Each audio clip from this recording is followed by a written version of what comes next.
یا رب العالمین اللهم ربی لا شریک له. دوستان ما در این صحنه میخواهیم جن را تذکیر کنیم و ظهورش را به عمل بیاوریم. این مرد آسایید وای گرفتن. دوستان این جایی که شما میبینید آتشکده است.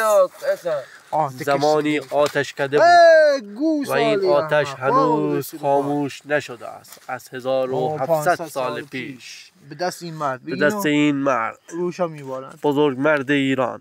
نگاه کن از سالهای درود. این پیراهنش را که شما میبینید دستش را میآورد. وای علنگوهاش را بگیر. علنگوهایش را نگاه کنید. دیگر من این کارها را نمی کنم. دوستان این رفیق ما شیره‌اش را گم کرده است. نه چوب میارم، شیره هست. ها شیره هایت را گم نکردی؟ نه این کوروش بزرگ، نسل کوروش بزرگ این مرد است. افتخار آشنایی میدهید. بله این از کوروش آتش. آبرو